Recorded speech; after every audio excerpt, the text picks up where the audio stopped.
Let's check in with Joseph Lindsley in Ukraine. Радости небесна зірка над Майданом сяє знов. Обіймітеся, мільйони, Україна – це любов. Joe. Little fucking Joe Lindsley. Joe Lindsley is quickly becoming an American treasure in broadcasting. Welcome to Ukraine Bank. This is a familiar sounding melody. It's from Joseph Lindsley in Ukraine. Joe, tell us what we're hearing. Bob, good afternoon from Kyiv. 10 years ago this week, Ukrainian people were standing in the squares of Kyiv and cities throughout the country. And this is what they stood there throughout the entire winter until on February 21st, 22nd, the pro-Putin regime fled to Russia.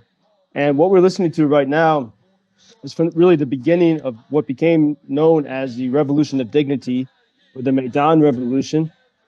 Tens of thousands of people in 2013, October, November 2013, began to gather on the main squares, especially the main square, the Maidan of Kyiv. And here, it was November 29th, 2013, tens of thousands of people singing their own version, a Ukrainian version of Beethoven's Ode to Joy. And Ode to Joy has become it is the official anthem of Europe. And at that moment in 2013 to 2014, Ukrainians saw that the regime in power was trying to pull the country more into the orbit of Moscow and Russia, which is exactly what, in 1991, when the Soviet Union collapsed, they thought they were free of it.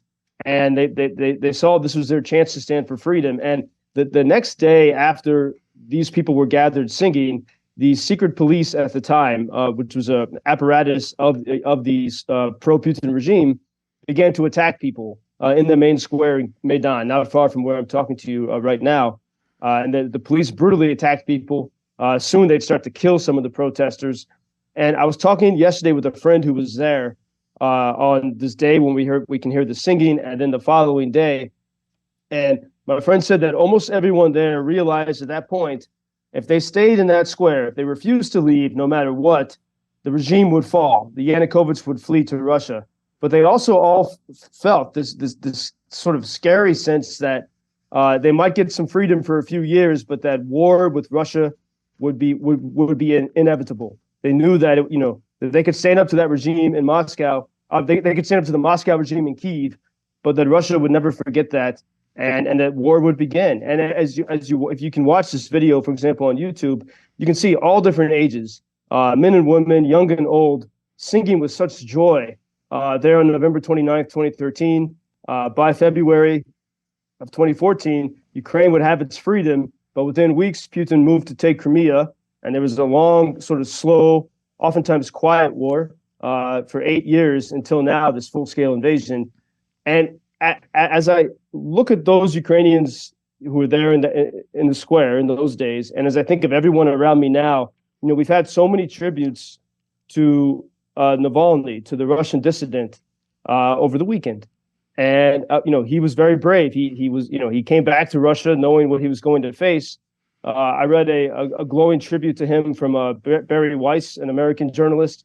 She edits the website The Free Press. She used to be at the New York Times, and it struck me when I read so many tributes to Navalny, they do not mention anything about Ukraine or Ukrainians. And it's extraordinary because Navalny stands out in Russia because he was an extremely rare dissident. And even then, he was not extremely critical of Putin's policies in Ukraine. He was, by all accounts, still a Russian nationalist, but he was an extremely rare voice, whereas Ukraine is a nation of Navalnys. Ukraine is a nation of, going back to 2013, 2014, they said, we don't want to be part of this. And that's what they're continuing to do every day now for 2 years. And because there's not just one or two dissidents here, I think it's harder for the world to see. There's not some one superhero that everyone looks to, like Navalny, because it's the entire nation. Very interesting. A nation of Navalnys.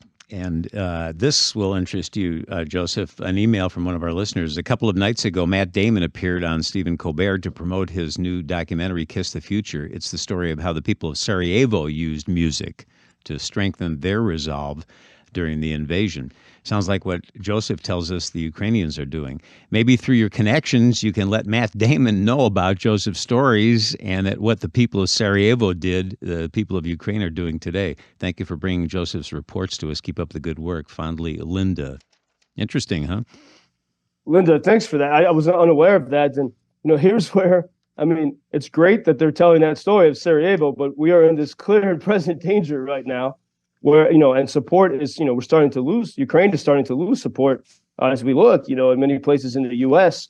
And it would, the people, the great storytellers, the people with the power of Hollywood, they don't even have to write the story. It's around them here every day, and yet still it's ignored. It's almost like, people would want to talk about anything else besides what's happening here right now, which is sort of puzzling. But perhaps looking into the story of Sarajevo would inspire people to look here at Ukraine and not miss this moment.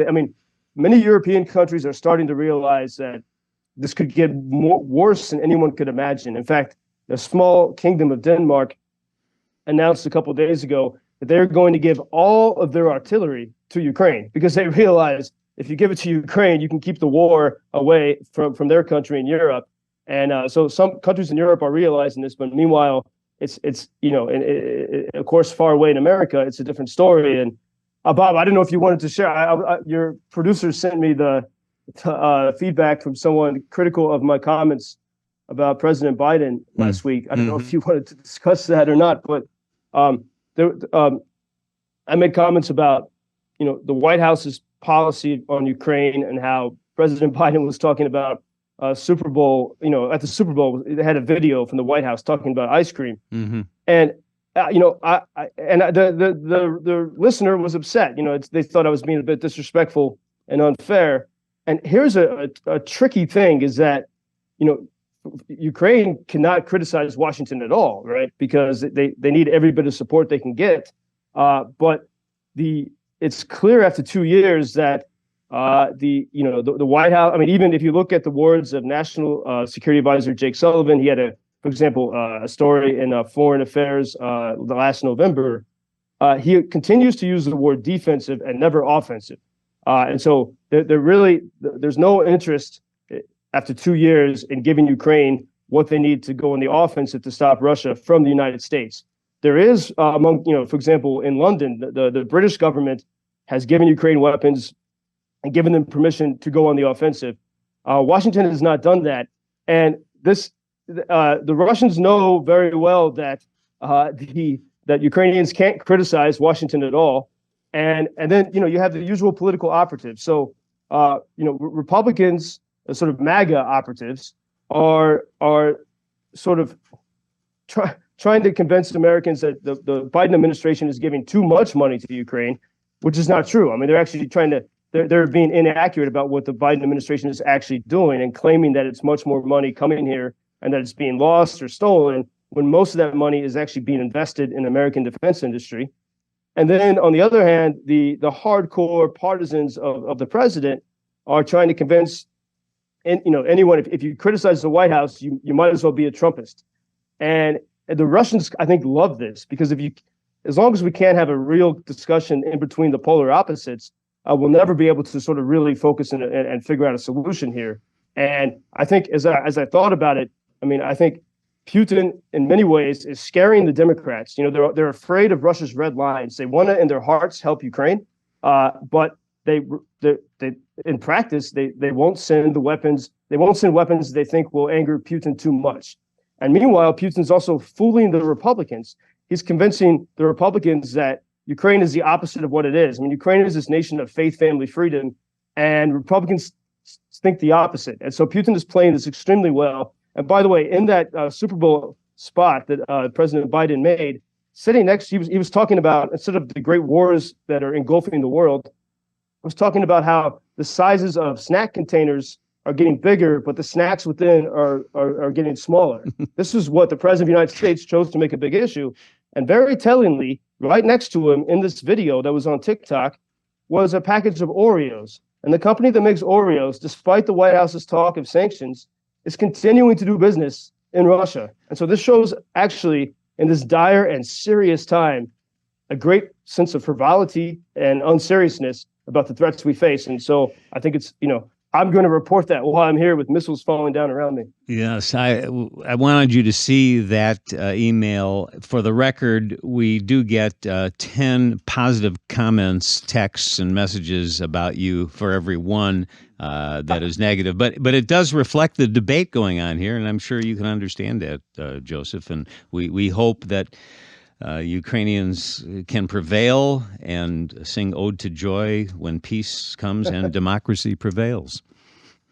Indeed, Bob. And until tomorrow, we need to have this healthy debate and criticism, and that's what they're fighting for here. That's right. The nature of freedom. So yeah, the ability to do that. Yes, sir. Thank you for introducing Ukraine on your social media pages. That's very important that much more people can get more information about the situation here and how everybody can help Ukraine to stay stronger and to save all the world. Що сказав? Well, which side are you on? На чиїй ти стороні? Come on now. Oh, which side are you on? На чиїй ти стороні?